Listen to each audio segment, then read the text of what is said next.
Hi, everyone. I am so honored to be here today with Zephyr Teachout. I just have to say, you in my household are given credit for the dissenting opinion for Citizens United, because really you were quoted so heavily in that, and it's something that has been, my husband and I, our careers have honestly been affected by just understanding how deadly Citizens United is for our democracy. So I'm just so honored to have you here today. Well, I would much rather be in the majority, if we didn't have the super PACs today. I mean, it's 16 years now since Citizens United was decided.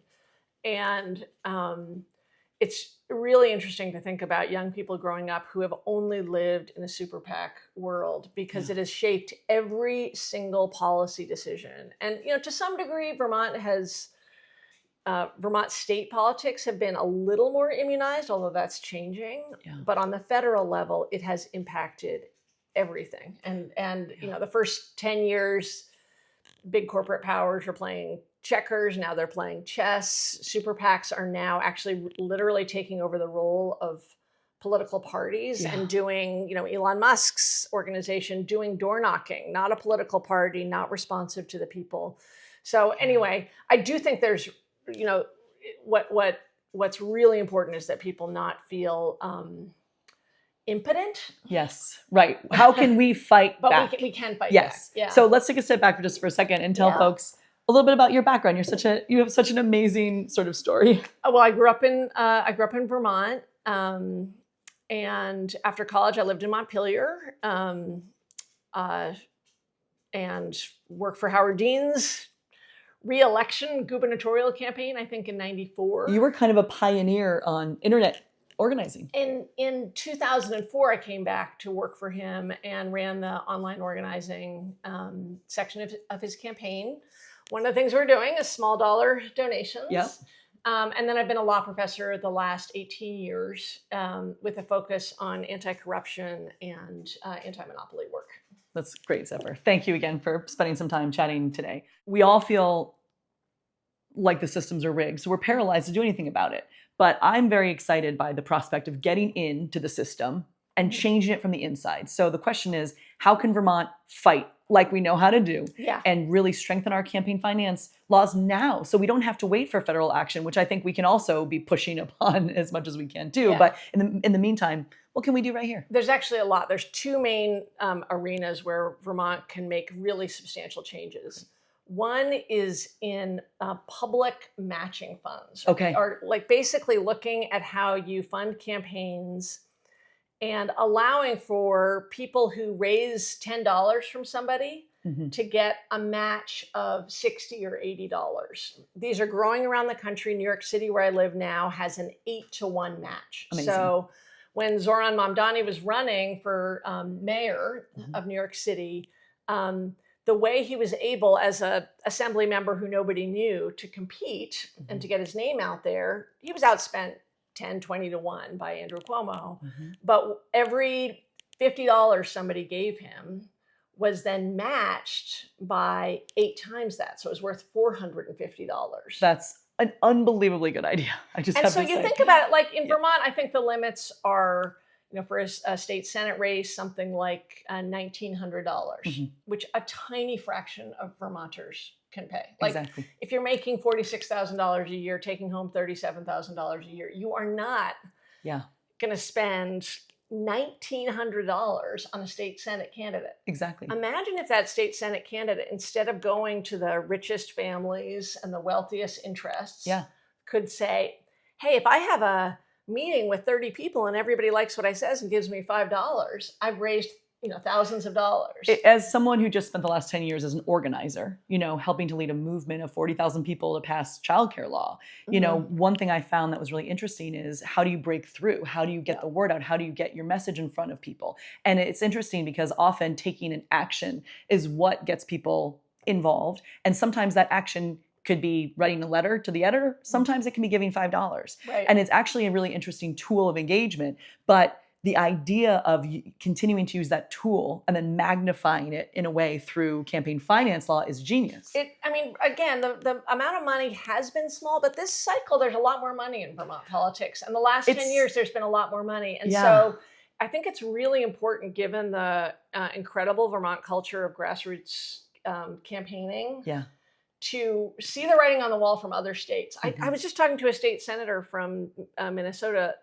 There's going to be over $1 million spent against him in a race. Oh my goodness. Now, he's not going to raise $1 million, but if you have a matching fund so you could raise money without going to the wealthy interest, you can keep the topics focused on what matters to Vermonters. Well, something that I think I've heard you say before is, as someone who's been a candidate yourself as well, and now I'm a candidate for the first time, the amount of time you need to spend on fundraising as a candidate is really disproportionate to the amount of time you need to spend on other important things to govern well. Yes. So it's like, you got to be able to do it all and be given a sales pitch and then be able to put the coalition together, understand the policy, and do both. I would so much prefer to spend my time on building the coalitions now in the campaign to, figure out the policy, to get the details, all ironed out on my economic action plan, than to just be fundraising all the time. Yeah. Imagine the impact, like the massive ripple effect something like that would have when you can change candidates' time. It's a huge impact. And parties then start to ask questions of candidates. The first question they ask is how much they can raise, as opposed to, what have they done for the community? As like the measure of winnability, electability. Electability. So I just see that as a very clear area. And if people are curious about how other states have done it, one common way in which this matching fund system is funded is through unclaimed funds. There's sort of creative ways to make sure it's funded. There's another model that Vermont could look at. It's the Seattle model, where every person basically gets $50 to spend on any candidate they want. It's they call democracy dollars. Yeah. So cool. Just like you wake up in the morning and you can say, and if you don't spend it, nothing happens to it, right? You can't go spend it at Dunkin' Donuts, but you can spend it on a campaign or nothing. And that's another way to say, just getting the wealthy interests out of elections. They have no business defining what the important issues are. But also that $50 is, talk about an engagement strategy. What has been very eye-opening to me as a first-time candidate is how hard it is to get people to pay attention. Yes. So if you give everyone agency by giving them $50, now research to see who you want to put that, right. I suddenly on. I have a voucher. Exactly. Sorry, I'm hesitant about the voucher language for other reasons. Of course, exactly. But in the campaign finance arenas, yes, you have a $50 coupon. That it's like, okay, I can show, make sure this person is heard. Not get elected, but at least make sure this person is heard. Now, the other arena that Vermont can take action, and Maine has really been one of the leaders here. Montana is also looking at some projects, is to hack away at Citizens United. Yes. Tell us how. Give us the game plan, because I think in Vermont we are united in wanting to hack away at this. Right. So there's a federal program to eventually get. There's several different federal programs to overturn Citizens United, and I think they're really important. Yeah. And recently, we actually had we've had more Republicans sign on to those, which is great. Yeah. So what I want to talk about is the hacking away part, not the constitutional amendment strategy. Okay. So now I guess there's three categories: matching funds, hacking, and constitutional amendments. Okay. So let's talk about the hacking, right? So there's a really strong precedent that shows that even if you can't limit corporate money, you can limit foreign money in elections as sort of a core principle of, a state or a government governing itself. Yep. Right. So what you've seen in cities and a few states, and Vermont could do, is say any super PAC that is owned by foreign interests can't spend money in our elections. Pretty much a no-brainer. Yes. I don't think that would there be any, big dissent on that here. So look, you're going to run into legal challenges to that, and it's currently in the courts. But that hacking away, that assertion of we want to be free of foreign-owned corporations. Yeah. That in itself, that's a signal to the Supreme Court. It's a signal to people here. And I do believe that will ultimately be successful with this Supreme Court, given a decision 2 years ago in the TikTok case. Yeah. Maine also passed a law limiting contributions to super PACs. Mm-hmm. It's getting a little technical here, but Yeah. the Supreme Court said you can't limit expenditures of super PACs because they say that's expression, but they didn't actually decide whether you could limit contributions to super PACs. Interesting. You see what I'm saying? I do. Anytime you have a chance to put a guardrail, yes, you put it. It sounds like we do have opportunity. And so there was that case was just argued last week. The justices seemed in the main version of this. Vermont could also pass something similar. Great. And then Montana is looking at reforming its corporate statute to say, like, what can a corporation do? I'm not going to pretend any of these are easy. Yeah.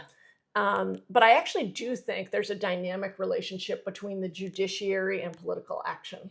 Definitely. And isn't it worth our fight? It's worth it. Isn't it worth the effort? So just to wrap us up here, when I'm governor, there seems to be great opportunity to work with the legislature and say, Vermont is going to be a beacon of hope, fighting, when the very idea of our democracy is under attack.